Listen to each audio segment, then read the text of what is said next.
get a job. Bitch, I'm independent, real raw.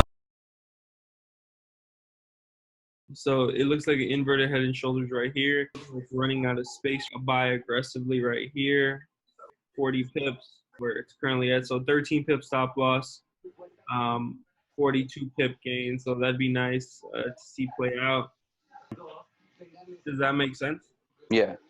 Do you have any questions on these pairs? No, they all look pretty clean to me. No, I just try to keep it simple. So I do see this rising and hitting TP3. But we just have to wait, for that to play out because it just pulled back nicely. And then the next target's going to be up here,